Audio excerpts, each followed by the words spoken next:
തിരുവചന പ്രദീപത്തിന്റെ എല്ലാ ശ്രോതാക്കൾക്കും ക്രിസ്തുയേശുവിന്റെ ധന്യനാമത്തിൽ സ്നേഹവന്ദനം. ഇന്നത്തെ നമ്മുടെ ചിന്തയ്ക്കാധാരമായി ദിനവൃത്താന്തങ്ങളുടെ 2-ാം പുസ്തകം 26-ാം അധ്യായം 16-ാം വാക്യം നമുക്ക് ശ്രദ്ധിക്കാം. എന്നാൽ അവൻ ബലവാനായപ്പോൾ അവന്റെ ഹൃദയം അവന്റെ നാശത്തിനായിട്ട് നിഗളിച്ചു. അവൻ തന്റെ ദൈവമായ യഹോവയോട് കുറ്റം ചെയ്തു. ധൂപപീഠത്തിന്മേൽ ധൂപം കാട്ടുവാൻ യഹോവയുടെ ആലയത്തിൽ കടന്നു ചെന്നു. യഹൂദ രാജാവായ ഉസിയാവിനെ കുറിച്ചാണ് ഈ വാക്യത്തിൽ രേഖപ്പെടുത്തിയിരിക്കുന്നത്. 16-ാമത്തെ വയസ്സിൽ രാജാവായ ഉസിയാവ് യഹോവയ്ക്ക് പ്രസാദമായുള്ളത് ചെയ്ത വ്യക്തിയാണ്. സെഖര്യാവിന്റെ ഉപദേശം അവൻ അനുഗ്രഹമായിരുന്നു. അവൻ യഹോവയെ അന്വേഷിച്ച കാലത്തോളം അവന് അഭിവൃദ്ധി ഉണ്ടായി. ഫെലിസ്തരെ തോൽപ്പിച്ചു. അസ്തോദിലും ഫെലിസ്തരുടെ ഇടയിലും പട്ടണങ്ങൾ പണിതു. അമ്മോന്യരും അവന് കാഴ്ച കൊണ്ടുവന്നു. അവന്റെ കീർത്തി മിസ്രയീമോളം എത്തി. അവൻ കൃഷിപ്രിയനായിരുന്നതിനാൽ ധാരാളം കൃഷിക്കാരും മുന്തിരിത്തോട്ടങ്ങളും ഉണ്ടായിരുന്നു. യുദ്ധവീരന്മാരായ 3,07,500 പേരുള്ളൊരു മഹാസൈന്യവും അവനുണ്ടായിരുന്നു. സാധാരണ യുദ്ധോപകരണങ്ങൾ കൂടാതെ ആധുനികമായ യന്ത്രവൽകൃത യുദ്ധോപകരണങ്ങളും അവനുണ്ടായിരുന്നു. അവൻ പ്രബലനായി തീരുവാൻ തക്കവണ്ണം അതിശയമായി അവന് സഹായം ലഭിച്ചതുകൊണ്ട് അവന്റെ ശ്രുതി ബഹുദൂരം പരന്നു. ഇങ്ങനെ പണവും പ്രതാപവും വർദ്ധിച്ചപ്പോൾ അവന്റെ ഹൃദയത്തിലുണ്ടായ നിഗളം അവന് നാശകാരണമായി തീർന്നു. അവൻ ചെയ്ത ഏറ്റവും വലിയ തെറ്റ് ദൈവാലയത്തിൽ കടന്ന് ധൂപം കാട്ടി എന്നുള്ളതാണ്.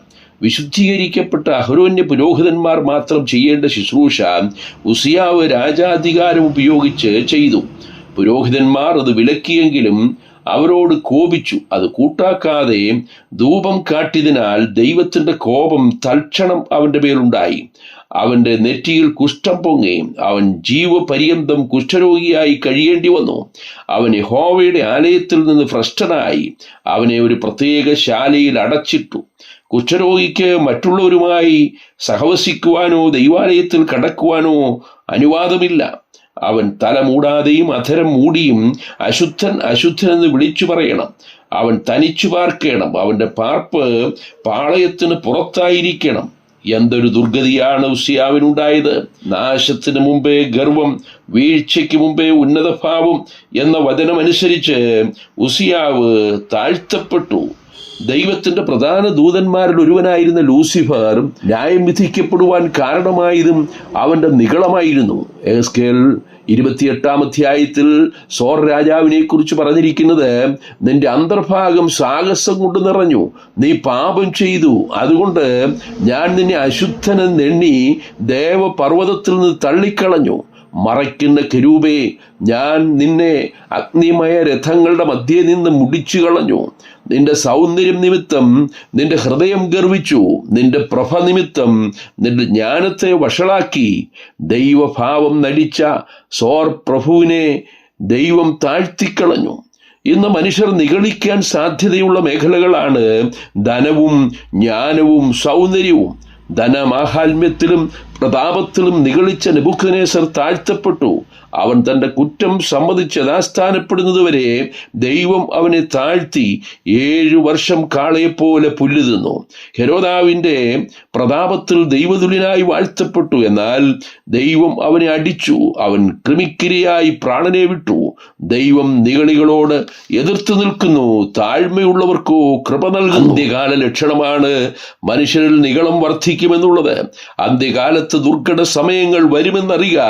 മനുഷ്യർ സ്വസ്നേഹികളും ദ്രവ്യാഗ്രഹികളും വമ്പ് പറയുന്നവരും അഹങ്കാരികളും ദൂഷകന്മാരും അമ്മയപ്പന്മാരെ അനുസരിക്കാത്തവരും നന്ദികെട്ടവരും അശുദ്ധരും വാത്സല്യമില്ലാത്തവരും ഇണങ്ങാത്തവരും വേഷണിക്കാരും അജിതേന്ദ്രിയന്മാരും ഉഗ്രന്മാരും സൽഗുണദേശികളും ദ്രോഹികളും ധാർഷ്ട്യക്കാരും നിഗളികളുമായി ദൈവപ്രിയമില്ലാതെ ഭോഗപ്രിയരായി ഭക്തിയുടെ വേഷം ധരിച്ച് അതിൻ്റെ ശക്തി ത്യജിക്കുന്നവരുമായിരിക്കും.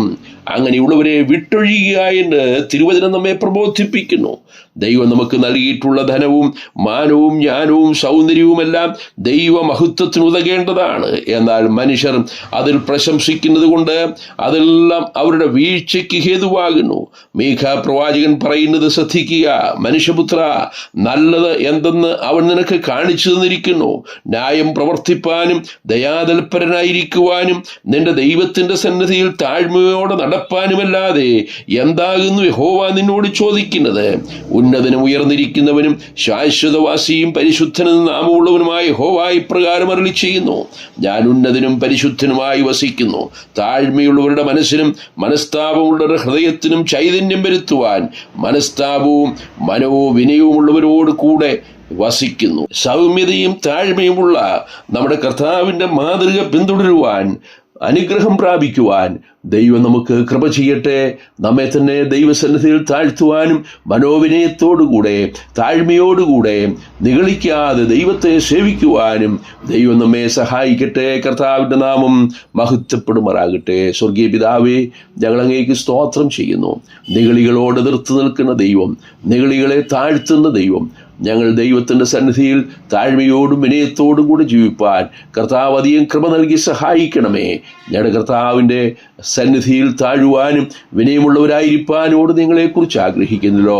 അവിടുന്ന് മാത്രം ഉന്നതനും പരിശുദ്ധനും, അവിടുന്ന് മാത്രം സകല മഹത്വത്തിനും യോഗ്യനുമായിരിക്കാൻ ഞങ്ങൾ അങ്ങേക്കെല്ലാം മഹത്വം അർപ്പിക്കുന്നു.